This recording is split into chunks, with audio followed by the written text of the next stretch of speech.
What's up, fight fans? This is Kurt DeVille with Counterpunch Boxing News, and I have some new news concerning Eddie Hearn. Eddie Hearn in an IFL TV interview says, of course I fucking talked to Bob Arum about the Joshua Fury showdown, okay? He said, first of all, he wanted to respond, and he said he's talked to Bob Arum since the Wilder Fury fight 4 to 5 times. He said he's talked to Bob Arum this year a dozen, half a dozen times. Okay. Now, first of all, he did break it down. He said, well, first off, we've been talking between Anthony Joshua and Kubrat Pulev, right? I have to say it like that. But he's been, that's Bob Arum's man. That's Bob Arum's that's Pulev's promoter, Bob Arum. Okay, so yes, he's talked to him about it.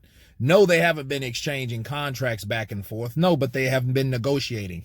They have been talking about the fight at least. So Eddie Hearn was like, I don't know what the fuck they're talking about. He said he's heard Frank Warren's comments and interview saying that he hasn't talked to him at all. Maybe he hasn't talked to him at all. But he did speak for Bob. He said he asked Bob, and Bob said he didn't talk to Eddie Hearn about anything, so it's absolute rubbish. If you guys can remember that particular video that I already covered, okay?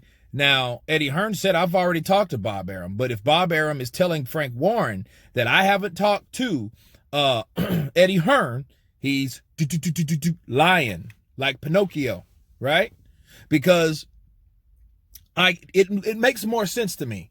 If you already got an ongoing negotiation with another fight, and then another fight possibly comes up, that's the fight you're going to also mention, or you're going to at least reference, okay? And according to Eddie Hearn, he says this old geezer he's the first one on it. He was the first one that called me, told me, hey, we need to get a step aside amount of money for Deontay, right?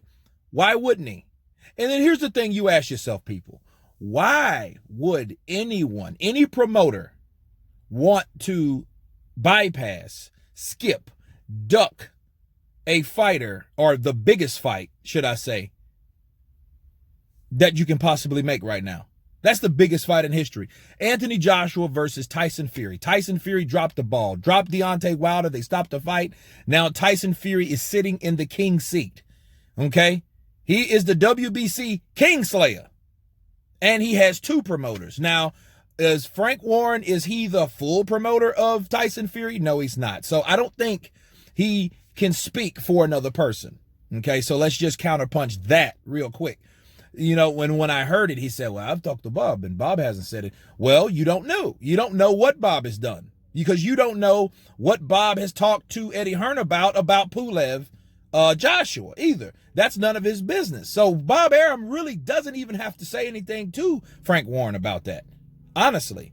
Now, does he need to? Would it be in his best interest to collaborate with the other co-promoter, which is Frank Warren? Yes, he should. I agree with that. But does that mean he did? No, he didn't have to do that. You know what I mean? Because Bob Arum, as far as I'm concerned, he pulls more rank than Frank Warren. Well, Frank Warren needed Bob Arum because Bob Arum is an American promoter, and Tyson Fury is fighting in America, so he holds more weight. So if anybody was going to talk to Eddie Hearn, which is the promoter of Anthony Joshua, it would be Bob Arum. Okay, if that makes any sense to you guys. So Eddie Hearn was like, fuck that. Of course I fucking talked to Bob Arum. I've talked to him numerous of times about that, but it makes sense. Because why would Eddie Hearn, did he say we're throwing negotiations around? No. But Saudi Arabia did reach out. Yes, they did. We forget about that, right? 400 million pound offer for the next Tyson Fury fight. We forgot that, didn't we? Or did we not?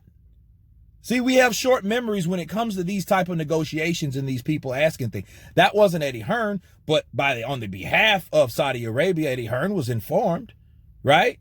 Because Joshua was in Saudi Arabia. He made $85 million in one fight being the challenger. We know all this, okay? Tyson Fury has just dismantled Deontay Wilder. We know all that. Okay, so they come together and they want a big fight in Saudi Arabia. And Frank Warren already spoke about that. As a matter of fact, he said it's going to be where the most money is. That's what he said, right? And he talked about egos and stuff like that. And we need to put aside the egos in order to get the best fights. And sure. But Eddie Hearn had that to say. And, he was really kind of pissed off about it because, people talk. Frank Warren talked, and basically what this is, me wrapping this up in a nutshell, Frank Warren was basically speaking for another person. Okay, that's what he was doing because he might have been misinformed. But either way, you have to check with Bob Arum. And if you really read between the lines, he said, well, I've talked to Bob and he really didn't hear anything from Eddie Hearn concerning Joshua Fury. You know what I mean? So you don't know. I think they need to ask Bob. So Bob is the silent factor in this situation, people. He's the silent factor. He's the person that you really need to ask, hey, Bob, did you talk to Eddie about that? You know what I mean? But even if he did, why would he say he did without Frank Warren? Because that could, create some friction between those two promoters, especially if they're promoting the same fighter. So, food for thought, people. You guys tell me what you think about Eddie Hearn's comments. I'll leave the link below. Let you guys check it out. Please subscribe. And you guys been Counterpunch. Peace.